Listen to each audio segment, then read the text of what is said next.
Bismillahirrahmanirrahim. Alhamdulillahi Rabbil Alamin. Wassalatu wassalamu ala sayyidil mursalin wa ala alihi wa sahbihi ajma'in. Qala rabbi shrah li sadri wa yassir li amri wahlul 'uqdatam min lisani yafqahu qawli. Awatu ta'allum wa ta'lim wa tadhakkur wa tadhkir an-nafa wal intifa'. والإفادة والاستفادة والحث على التمسك بكتاب الله وسنة رسوله صلى الله عليه وآله وسلم والدلالة على الهدى ابتغاء مرضاته وثوابه وقربه سبحانه وتعالى. السلام عليكم ورحمة الله تعالى وبركاته. InsyaAllah pada pagi yang berbahagia ini kita menyambung kembali kuliah kita, mudzakarah kita bersama kitab Ithaful Anam bi Ahkamus Siyam, susunan ataupun karangan Ad-Doktor Zain bin Muhammad bin Husain Al-Aidrus hafizahullahu ta'ala. Jadi pada perbahasan pertama kita dah bincang mengenai perbezaan matlaq dan juga persamaan matlaq. Kita ulang kaji sikit sebab sebelum ni kita ada sabaqul lisan. Kita katakan pada bab ini ada dua firqah, dua kumpulan, dua pandangan. Ada satu pandangan mengatakan dengan tauhidu al-matala'. Tauhidu al-matala', maknanya matlaq hanya satu. Bila mana nampak anak bulan di mana-mana tempat, maknanya nampak anak bulan Ramadan, maka tempat-tempat lain juga wajib puasa, sama ada matlaq sama ada waktu maghrib sama di antara tempat yang nampak anak bulan dan tempat yang tidak nampak anak bulan ataupun berbeza. Contohnya di Mesir nampak anak bulan, maka di Malaysia wajib puasa, di Thailand wajib puasa dan semua tempat wajib puasa. Itu pandangan jumhur dan juga pandangan sebahagian daripada ulama Syafi'iyah. Yang kedua ialah pandangan muktamad dalam mazhab Syafi'i yang merupakan pendapat yang asah daripada pandangan ashab, ialah mengatakan wujudnya perbezaan waktu berpuasa berdasarkan wujudnya perbezaan pada sudut matlaq. Matlaq kita sebut sebelum ni ialah waktu maghrib, waktu terbenam matahari, waktu terbenamnya bulan, terbenamnya bintang dan sebagainya, terbenam dan juga terbit. Disebut kat sini makna ittihadil matlaq huwa an yakuna ghurub asy-syams wal kawakib wa tulu'uhuma fil baladaini fi waqtin wahid. Itu makna ittihadul matlaq. Persamaan matlaq maknanya ialah terbenam matahari dan juga terbit matahari, terbenamnya bintang-bintang dan juga terbitnya bintang-bintang pada dua tempat dalam waktu yang sama. Dan kita sebut ada tiga pandangan. Macam mana kita nak tentukan matlaq di satu tempat dengan matlaq dengan satu tempat yang lain itu sama. Contoh Malaysia dengan Thailand, Malaysia dengan Singapura, ataupun antara negeri dengan negeri kita. Macam mana kita nak katakan ianya sama? Kita sebut ada tiga pandangan. Yang di sini kita ada sabaqul lisan. Yang pertama ialah pandangan yang mengatakan persamaan matlaq itu dikira dengan kadar kilometer, iaitu dengan kadar 2 marhalah. Jadi kawasan yang nampak anak bulan dan kawasan keliling yang 2 marhalah daripada tempat anak bulan, sekalipun kawasan keliling itu tak nampak anak bulan, tak wajib puasa juga. Sebab apa? Sama matlaq. Jadi contoh negeri A nampak anak bulan, tak, negeri B, C, D, E yang duduk bersebelahan dengan negeri A ni tak nampak anak bulan, tapi dia dekat dengan negeri A, maknanya kadar negeri-negeri keliling tu dengan negeri A tu ialah kadar 80 km, 85 km dan ke bawah, maknanya 2 marhalah dan ke bawah. Ketika itu wajib juga mereka puasa. Itu satu pandangan. Pandangan kedua mengatakan ittihadul matlaq ialah dalam kadar 24 farsakh. Kita sebut sebelum ni 32, salah. 24 farsakh. Ini pandangan Syekh Abdullah Asy-Syarqawi rahimahullah, Syekhul Azhar. Beliau berkata nak dikatakan sama matlaq ialah mesti antara satu negeri dengan negeri yang lain tu bezanya hanya 24 farsakh dan ke bawah. 24 farsakh maknanya ialah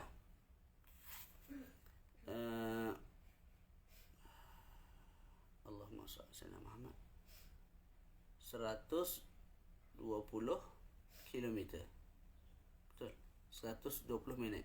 120 minit. Tu. 120 minit. Dengan makna contoh di Pahang masuk maghrib pukul 7. Di Sabah masuk maghrib contohlah pukul 6. Jadi beza antara kita dengan Sabah sekitar sejam, maknanya 60 minit.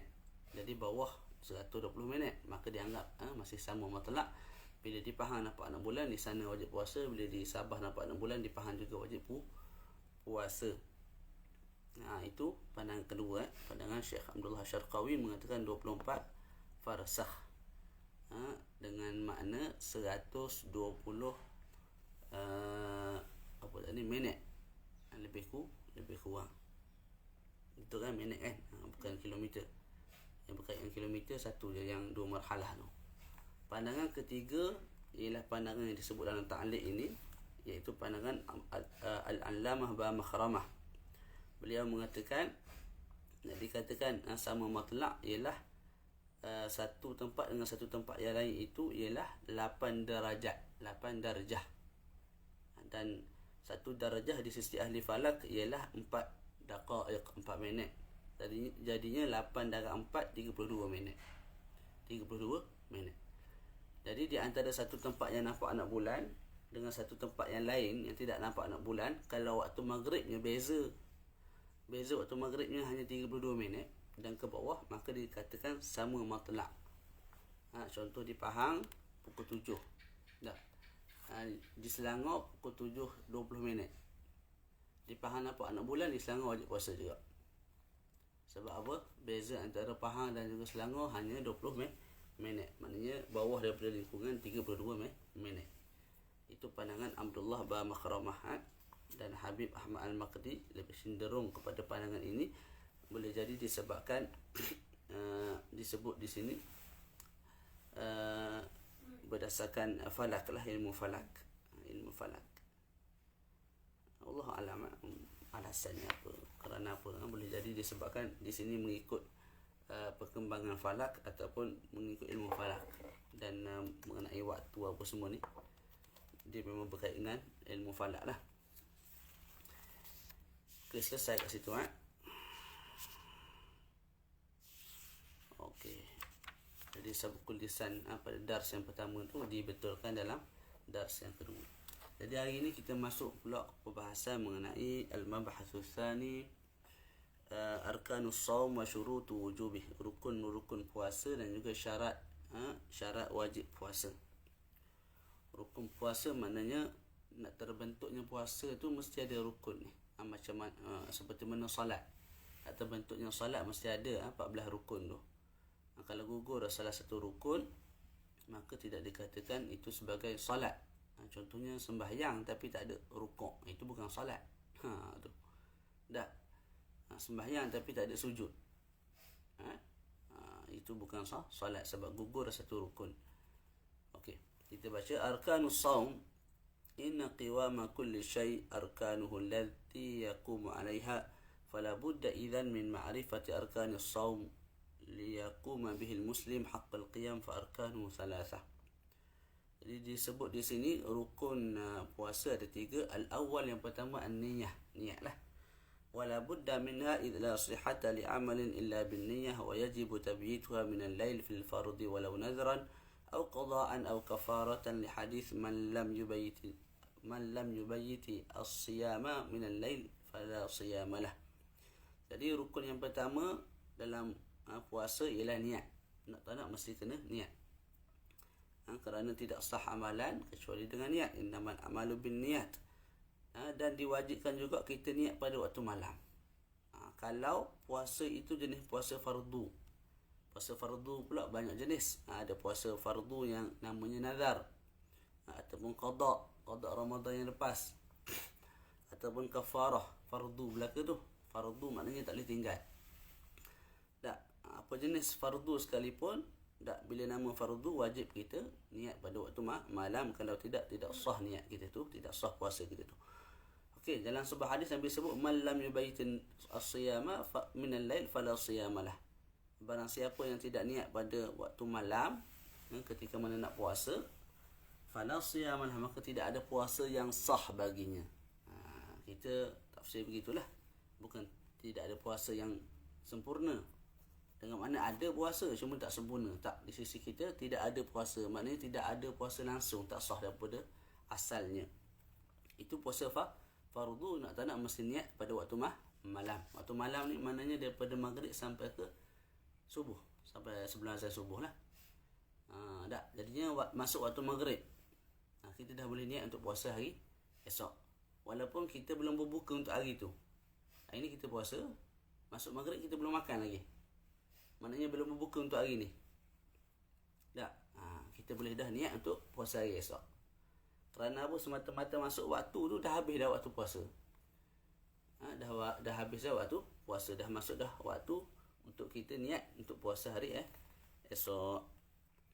Okey, ada pun puasa sunat. Wa amman naflu walau muakkadan fayasihhu niyyatuhu walau nahara, lakin qabla az-zawal syaritata alla ya'tiya ma yunafi as-sawma, fashadha ba'dhum faqala la yasihhu an-naflu illa bi niyyati min al-layl.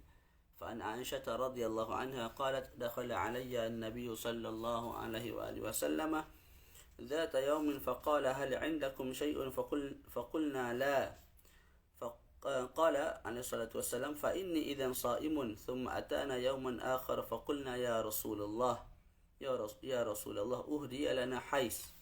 فقال أرنيه فلقد أصبحت صائما فأكل. Jadi puasa sunat pula, walaupun puasa sunat tu puasa sunat yang jenis muakkadah, mana dituntut sangat-sangat, maka tidak ada masalah untuk kita niat pada waktu siang. Yang Syamil, yang Molek niat pada waktu malam lah. Kita nak puasa hari Senin ni, malam semalam kita niat dah. Tak. Tapi kalau niat pada waktu siang boleh tak? Boleh. Tapi dengan dua syarat. Pertama, niat sebelum masuk waktu zuhur. Yang kedua, jangan kita melakukan perkara yang membatalkan puasa sebelum kita niat. Pagi tu dah sarapan dah kat kedai dah, mi goreng, Milo ais. Pagi-pagi minum Milo ais. Lepas tu roti canai 2 keping.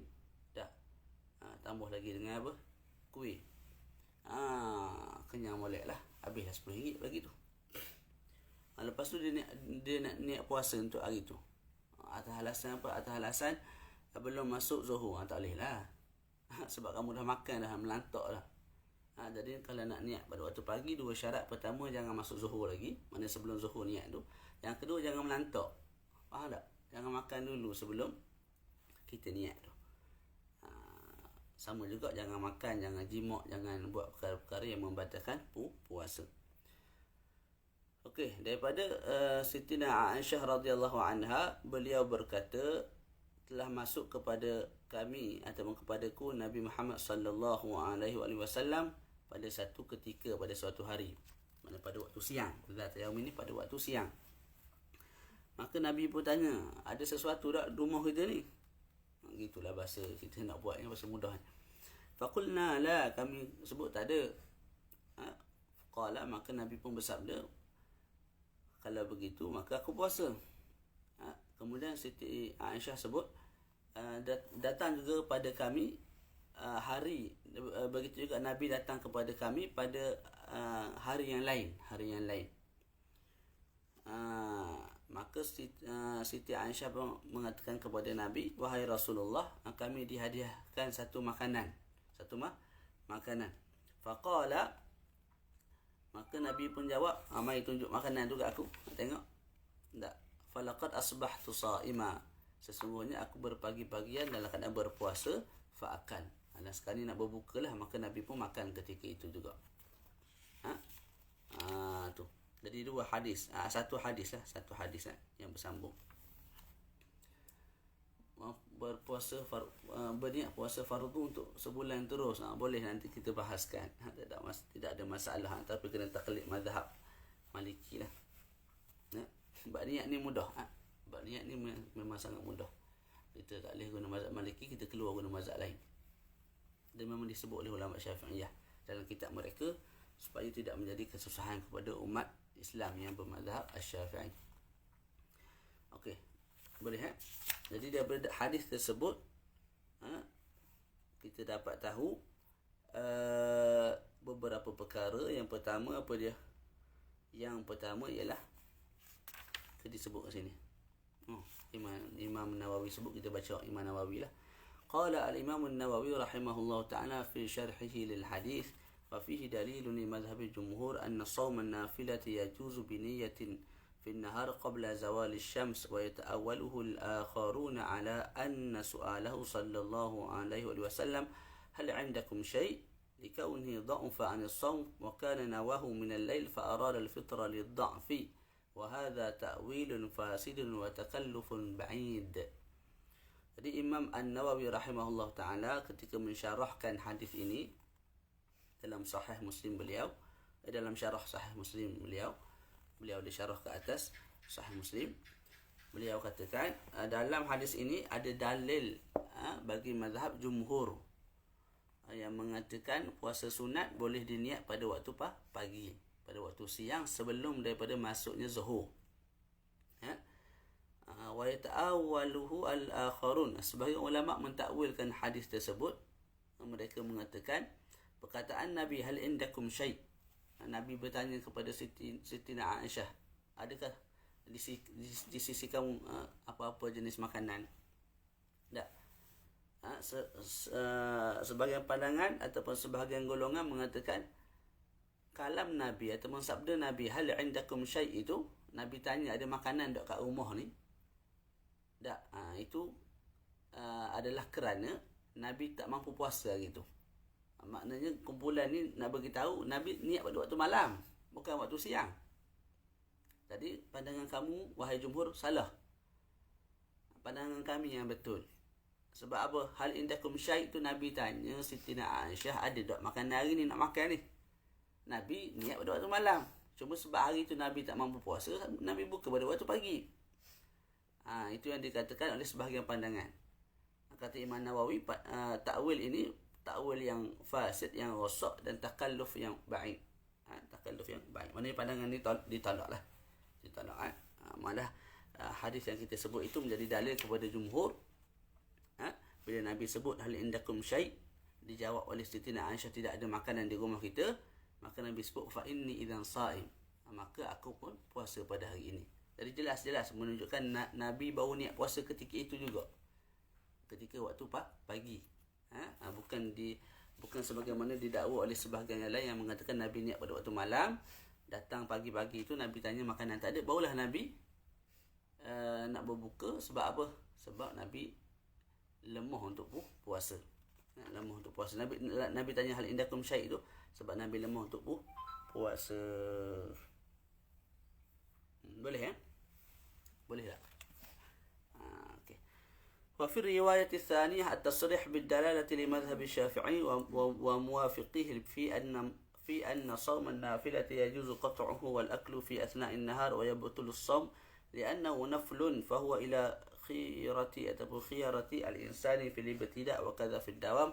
وممن قال بهذا جماعة من الصحابة وأحمد وإسحاق وآخرون ولكنهم كلهم والشافعي معهم متفقون على استحباب إتمامه. وقال أبو حنيفة ومالك لا يجوز قطعه ويأثم بذلك، وبه قال الحسن البصري ومكحول والنخعي، فأوجبوا قضاءه على من أفطر بلا عذر. قال ابن عبد البر وأجمعوا على أن لا قضاء على من أفطر بعذر والله أعلم.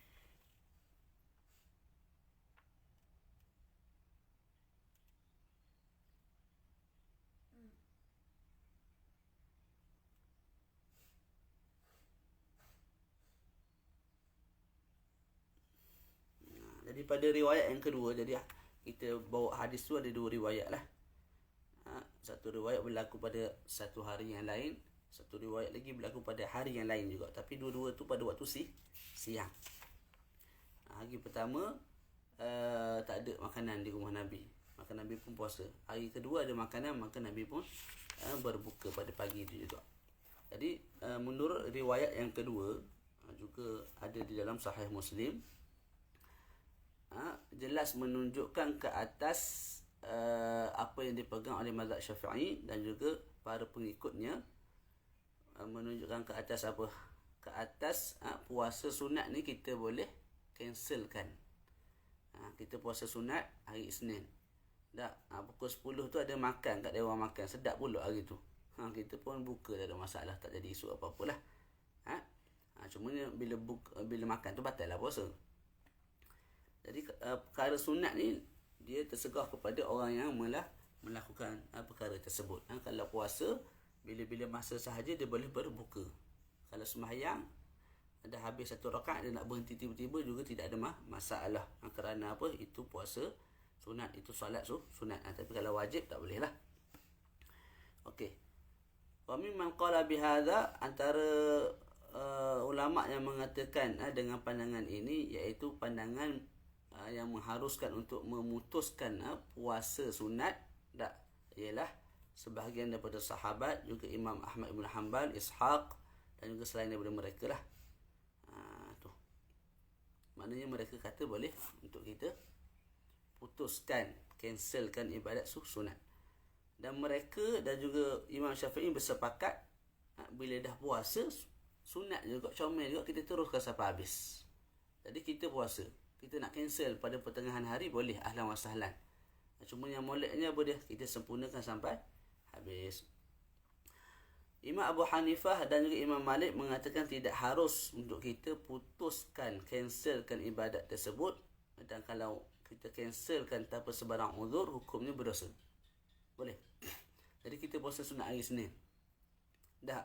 Di sisi Imam Abu Hanifah dan juga Imam Malik, wajib kita sempurnakan sampai maghrib. Kalau kita berbuka, contoh waktu zuhur lapar, buka, tak, hukumnya berdosa. Itu di sisi Imam Abu Hanifah dan juga Imam Malik. Tidak di sisi mazhab ulama Asy-Syafi'iyah.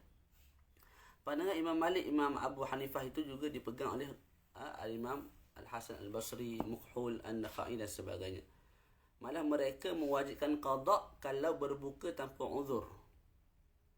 Jadi pandangan Abu Hanifah dan juga pandangan Malik, boleh tak kita berbuka puasa bagi puasa yang sunat? Kita sebut tidak boleh, wajib sempurnakan daripada awal puasa sampailah maghrib. Kalau berbuka, tengok keadaan. Kalau berbuka tu tanpa uzur, maka wajib qada. Kalau berbuka tu dengan uzur, maka tidak wajib qada. Malah disebut qala Ibnu Abdul Bar, wa ajma'u ala an la qada'a ala man aftarahu bi uzrin wallahu alam.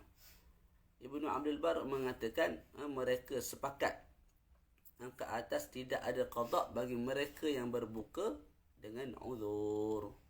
Boleh. Jadi kesimpulan dia dalam mazhab Syafi'i, puasa sunat, ibadah sunat, kita boleh cancel sesuka hati kita, walaupun yang lebih syamil kita sempurnakan sampai habis. Puasa, kesembahyang dan sebagainya.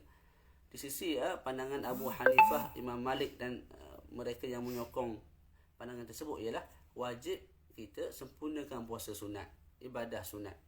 Dan kalau kita sengaja cancelkan, batalkan, berhenti, hukumnya berdosa. Yang wajib qada.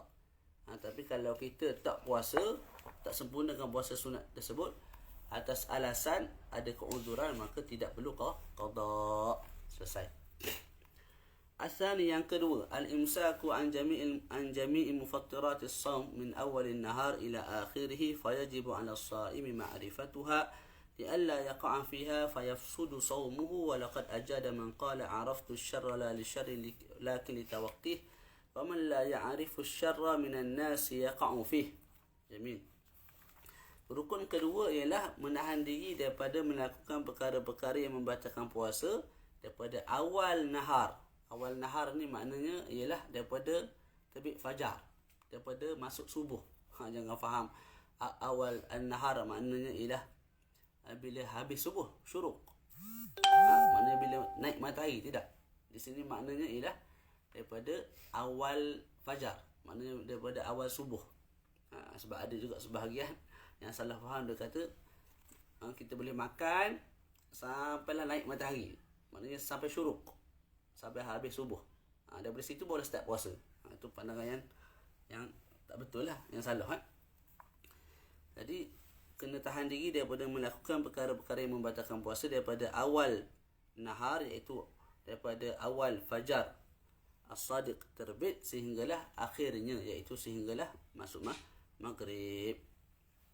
Jadi nanti kita akan bincang bab khususlah mengenai perkara-perkara yang membatalkan puasa, dan di situ yang akan dibawa pandangan-pandangan ataupun masalah-masalah yang berkait dengan masalah semasa lah. Okey. Lepas tu di sini diletakkan satu bait syair disebut araftu syarra la li syar'i lakin li tawaqqih. Aku mengetahui, aku mempelajari satu benda yang buruk, bukan untuk melakukan perkara tersebut, tapi untuk menghindar diri daripada perkara tersebut. Kita tahu zina tu haram, kita tahu minum arak tu haram, bukan untuk buat perkara tersebut, tapi untuk hindar diri daripada melakukan perkara tersebut. Wa man lam ya'rif asy-syarra minan nasi yaqa'u fih. Dan barang siapa yang tidak mengetahui perkara-perkara yang jijik, perkara-perkara yang buruk, boleh jadi dia akan melakukan perkara tersebut sebab dia tak tahu benda tu buruk ke baik. Dan boleh jadi dia sangka benda tu baik dan dia buat. Asal itu yang ketiga, habis dah. Tak ada lah. Ada kelas pula. As-saimu, rukun yang ketiga ialah as-saim. Mesti ada orang yang berpuasa. Ini kita tengah ringkas saja. Wa hasuna adhu rukna li anna as-sawma amrun adami la wujuda lahu kharijan fala yumkinu ta'alluquhu duna al-insani as-saimi wa kadha al-ba'i'u fil bai'i bi khilaf as-salah fa inna laha suratan fil kharij yumkinu ta'alluquha wa tasawwuruha duna ta'aqqul musallin falam yahsun 'ala al-musalli ruknan fiha wa lam yadhkur jama'atun min ahli al-'ilmi hadha rukna min arkan as-siyam aw furudihi li'annahu tahsilu hasilin. Wallahu a'lam. Jadi rukun yang ketiga ialah orang yang berpuasa. Mana mesti ada orang yang berpuasa tu. Rukun pertama niat, rukun kedua meninggalkan perkara yang dilarang, yang ketiga mesti ada orang yang berpuasa. Jadi rukun yang ketiga ialah orang yang berpuasa. Dan molek comel kita kirakan sekali orang yang berpuasa iaitu as-saim itu termasuk bawah rukun, kerana puasa ni satu perkara yang adami. Satu perkara yang adami. La wujuda lahu kharijan. Tidak ada kewujudannya di alam nyata. Allah alam, saya fahamnya orang yang berpuasa ni tidak ada tanda tertentu yang menyebabkan kita kata dia ni sedang berpuasa. Sebab orang yang sedang duduk, dia tu sedang puasa, sedang berdiri, sedang berpuasa, sedang baring, sedang berpuasa, tak sedang buat kerja, sedang tidur, sedang, semua kita katakan mereka tu berpuasa. Tak kalau mereka niat. Jadi tidak ada perbuatan khusus yang membezakan orang ni puasa, orang ni tak puasa, tak ada. Oleh sebab itu sesuailah dikirakan as-saim termasuk bawah rukun. Tak. Berbeza, begitu juga al-ba'i' fil bai'. Berbeza dengan sembahyang. Sembahyang ni pada alam realiti dia ada rupa. Sujud, rukuk, dan iktidal. Perbuatan-perbuatan tersebut membezakan antara orang yang sembahyang dengan orang yang tak sembahyang. Tak. Sembahyang kan ada rukuk, ada sujud. Jadi kita boleh bezalah. Ini sembahyang, ini tidak sembahyang. Dan kalau orang tu baring, orang tu tak sembahyang lah. Orang tu main futsal, tak sembahyang lah. Tapi kalau orang tu rukuk, sujud, dia sebut orang tu sembahyang. Tak. Jadi disebabkan sembahyang itu ada rupa di alam realiti, tak, maka tidak sesuai, tidak syamil untuk kita kirakan al-musalli, isim fa'il bagi salat, sebagai satu rukun sembahyang. Dan sebahagian ulama tidak menganggap rukun ketiga ini iaitu as-saim sebagai satu rukun lah. Itu yang saya faham, wallahu a'lam. Ala kulli hal dia tak adalah memberi satu hasil yang terlalu besar, tidak memberikan natijah amal. Maka kalau kurang faham pun tidak menjadi satu isu lah. Jadi selesai kat situ. Saya ada kelas ni. Jadi kita sambung kemudian. Syarat wajib puasa. Okey. Cukup sekadar tu, insya-Allah kita sambung lagi mudzakarah kitab kita ni pada hari-hari mendatang. Sallallahu ala sayyidina Muhammad wa ala alihi wa sahbihi wa baraka wasallam. Walhamdulillahi rabbil alamin.